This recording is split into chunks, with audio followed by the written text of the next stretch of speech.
Jumpa lagi di channel Cuan Cuk. Pokoknya cuan terus Cuk. Oke, semalam BTC-nya sempat naik tinggi hijau, tapi setelah ditinggal tidur bangun pagi ternyata ambles, hancur. Dan kalau kita lihat di berita, memang FUD ya, FUD dari Rusia ada kemungkinan pelarangan atau kripto di ban. Dan Rusia itu memang holder kriptonya yang trading kripto itu memang 3 besar di seluruh dunia ya, jadi memang besar. Leadernya adalah India, bawahnya Amerika, Rusia ada di peringkat 3. Jadi mungkin memang memberikan dampak yang signifikan terhadap market kripto terutama Bitcoin setelah berita dari Rusia itu. Dan kalau kita lihat di sini ada beritanya $353 juta yang setara dengan likuidasi kripto dalam beberapa jam setelah Bitcoin terjun bebas ke $38.000, ambles, banyak yang trading leverage dilikuidasi. Jadi ya makanya di konten kali ini saya kasih judul ya kita santai aja lah, kita cari yang gratisan dulu. Kenapa? Sembari nunggu ya, marketnya masih belum jelas arahnya. Setelah naik dibanting dalam, sambil nunggu kejelasan market. Jangan masuk dulu kalau mau investasi panjang. Mungkin kalau mau masuk sedikit silahkan di spot market, tapi kalau mau scalping atau untuk amannya kita wait and see dulu, lihat sambil itu tadi cari gratisan, golek gratisan. Jadi jangan sampai duit yang masih ada, uang yang masih ada terbuang sia-sia. Kita langsung aja ya. Kita mulai dengan BTC, kondisinya seperti apa. Jadi banyak skenario BTC sebelum kejatuhan yang ini ya, sampai ke 38 ribuan tadi titik terendahnya. Dan kalau kita lihat di time frame weekly di sini, ini saya pakai CCI 50, terus ada Ichimoku, dan di sini memang seperti di konten yang sebelumnya sudah ada beberapa saya bahas, di atas salah satunya memang kalau menggunakan CCI 50 waktu itu saya bilang akan ke 37.000, tapi ternyata setelah 39.000 di yang candle yang ini ya, minggu-minggu kemarin ternyata pantul naik 39.000 ke atas, tapi terus dibanting lagi, malah tembus break low. Dan kalau kita lihat di sini di horizontalnya, ini target sesudahnya ini di sini supportnya. Jadi kembali ke awal kalau saya bilang ngomong di 37.000, kalau sekarang ada kemungkinan ya, belum tentu bisa sampai. Dan ini adalah area support, bahkan di Ichimoku kita lihat garis merahnya ini ya, setelah nembus Kumo di span B itu adalah support berikutnya di kisaran 37.400-an ya, sekitaran itu 37.400-an itu ada support dari Ichimoku melalui span B dan melalui garis support ini dari candle. Kalau kita tarik ini juga termasuk support yang kuat ya dari candlestick, intinya seperti itu. CCI 50-nya nyungsep sampai ke bawah. Harapannya kalau misalnya sampai ke span B dari Ichimoku ini sama dengan garis minus 100 di CCI 50, yang artinya secara singkat adalah itu juga support. Kalau ketembus ya siap-siap pola head and shoulders-nya terbentuk dengan target di kisaran 28.000 di sini. Kalau ketembus ya di span B-nya dan di CCI minus 100, intinya seperti itu. Dan kalau misalnya head and shoulders-nya terbentuk, ya kita nantikan apakah mantul kembali naik atau tambah nyungsep ke bawah. Kita tonton bareng-bareng. Intinya sekarang wait and see dulu untuk market kripto, kalau mau yang di spot maupun terutama di future ya, atau margin, perdagangan margin terlebih serem lagi, atau ETF, semuanya sama. Dan kita carinya yang gratisan dulu ya, yang pasti dapat untung. Kita masuk ke Maxi, salah satunya adalah melalui airdrop. Jadi di Maxi ini, nggak cuma di Maxi ya, exchange lain pasti punya suatu kelebihan, suatu program tertentu. Tapi di Maxi ini cukup banyak yang event gratisannya.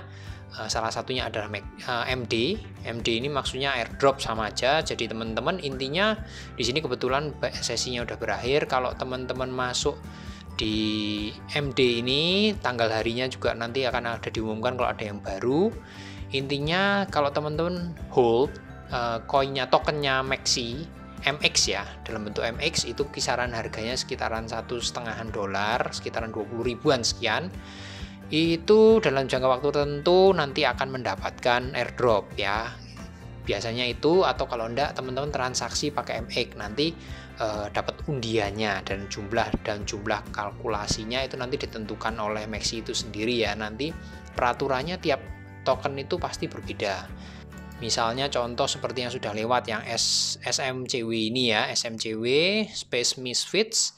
Nah, di sini juga tertulis ada jumlah airdropnya sekian. Misalnya di sini ada target perdagangan ETF, spot, ETF dan margin yang dihitung. Di airdrop ini ya ada juga ketentuannya dapat berapa. Terus di sini juga kalau teman-teman hold MX ya, tokennya Maxi, ada jumlahnya juga, holdingnya berapa, dapat tiketnya berapa. Kurang lebihnya seperti itu. Semuanya sama kalau di MD ini ya. Tiap token punya syaratnya sendiri-sendiri, tapi biasanya strateginya sama. Mau melalui perdagangan atau cukup cuman hold MX token aja. Itu dari MD, gratisan sekali lagi ya. Teman-teman nggak harus mempertaruhkan untuk rugi nyangkut dan lain sebagainya. Ini pasti dapat, jumlahnya disesuaikan dengan apa yang teman-teman tradingkan atau hold. Yang berikutnya ada Maxi Launchpad. Launchpad itu umum ya, di tiap exchange tuh pasti ada sekarang. Nah, di sini juga mirip-mirip, cuman prinsipnya kenapa kok Maxi ya? Biasanya umumnya teman-teman pada ikutan Launchpad yang paling terkenal laris ya Binance. Tapi kan kalau teman-teman ngikutin yang sudah banyak, sudah dikenal, itu otomatis kemungkinan dapat koin atau tokennya lebih sedikit karena pesertanya banyak. Kita cari yang masih minim publikasi seperti Maxi ini ya, belum terlalu rame lah. Sama juga syaratnya kalau mau ikut Launchpad ya nahan token dari exchange-nya. Misalnya di sini ya Maxi ya MX token, kurang lebih sekitaran 2 dolaran lah ya, berarti sekitaran 20 ribuan. Caranya sama, di hold, tinggal teman-teman nanti misalnya dituju mau Launchpad-nya yang mana. Nanti ada syaratnya di sini, cara nahannya berapa lama, minimalnya berapa. Biasanya kalau di Maxi ini minimalnya cuma 10 MX token aja, sekitaran 200 ribuan, berarti itu sudah bisa ikutan Launchpad. Nanti ketika dirilis Launchpad umum ya, begitu masuk ke listing ke perdagangan biasanya naiknya ratusan persen atau bahkan ribuan persen kalau memang token itu hits, intinya seperti itu ya. Yang berikutnya ada Kickstarter. Kickstarter itu mirip sama Launchpad, terus bedanya di mana? Sama-sama hold MX token untuk transaksinya, terus sama juga nanti akan ketika sebelum di listing teman-teman dibagi terus bisa dijual. Lah bedanya di mana? Di sini bedanya adalah ada target pemilih. Jadi di Kickstarter ini projectnya bisa jadi gagal. Jadi misalnya teman-teman sudah masuk, sudah ikut nih, sudah hold MX token, tapi ternyata target pemilihnya normalnya semuanya di set 500% oleh Maxi.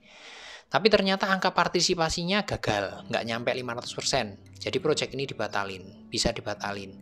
Dan kalau dibatalin, terus MX tokennya bagaimana yang sudah di hold? Apakah hilang? Enggak, dibalikin lagi. Intinya seperti itu sih. Jadi yang membedakan yang terutama antara Launchpad dan Kickstarter itu yang pertama. Yang kedua apa? Di Kickstarter ini sering banget ada token masuk untuk dirilis. Jadi kalau Launchpad kan periodenya lama tuh, bisa mingguan atau bahkan bulanan baru ada lagi. Kickstarter ini langsung. Jadi nih lihat misalnya kita mau lihat di sini aja kita masih bisa ikutan banyak banget ya. Kalau scroll ke bawah lagi lebih banyak lagi. Sementara kalau Launchpad tadi cuma 1-2 aja dalam beberapa minggu, intinya seperti itu. Jadi teman-teman kalau misalnya ada dana masukin aja satu-satu semuanya. Karena minimal juga bisa masuk dalam 200 ribuan aja, 10 MX ya, MX sekitaran 2 dolaran.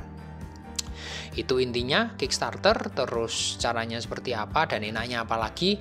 Di sini sudah tertera yang dibagikan seberapa, ya mirip ya Launchpad juga gitu. Cuman di sini kita bisa melihat yang ikutan berapa banyak. Dan kalau pengen tahu caranya kita kurang lebih dapat berapa di Kickstarter ini kita bisa ngitung. Karena gimana? Ya tinggal dihitung aja ini di sini yang tersedia berapa yang mau dibagiin. dibagi dengan jumlah total yang voting yang ikutan Kickstarternya. Kalau misalnya contoh OPF ini tadi sudah saya hitung, kira-kira kalau segini itu dapatnya untuk 1 MX token yang kita hold itu dapatnya kira-kira 0,05 OPF. Jadi kan minimalnya tapi 10 MX. Jadi dengan kondisi sekarang ini kalau kita ikutan OPF dengan 10 MX token, kurang lebihnya kita dapatnya sekitar setengah 0,5 OPF ya, untuk modal sekitaran 200.000. Nah, itu baru dari 1 token. Kalau ikut yang lain di bawah, tinggal dihitung aja, dikalkulasi nanti ketika rilis jebret naiknya seberapa langsung teman-teman jual aja. Jadi resikonya hampir nggak ada resiko karena kemungkinan besar ya pasti cuan. Maka dari itu ini menarik nih Kickstarter. Kalau bagi saya ya, daripada launchpad-nya mending Kickstarter karena banyak langsung. Jadi hampir tiap hari itu ada keluar baru kita bisa langsung ikutan. Enaknya seperti itu dari Kickstarter. Dan dengan kondisi market seperti ini, BTC-nya masih belum kondusif, kripto belum kondusif.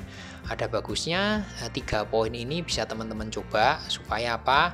Dananya masih bisa mendapatkan cuan, resikonya minim, dan hampir nggak ada resiko, jelas nggak ada resiko nyangkut, nggak ada resiko loss seperti future. Intinya seperti itu ya. Mudah-mudahan bermanfaat, teman-teman bisa langsung coba ya di Maxi. Dan jangan lupa kalau pengen mendapatkan diskon transaksi atau dengan MX token, teman-teman bisa pakai di bawah ini ada referral saya, bisa langsung dipakai. Dan khusus referral saya ini juga bisa mendapatkan airdrop langsung untuk pengguna di Indonesia seperti ini. Ya, kalau teman-teman udah terlanjur punya akun di Maxi, ya udah buat lagi aja supaya bisa langsung mendapatkan airdrop gratis. Segitu dulu, salam cuanco.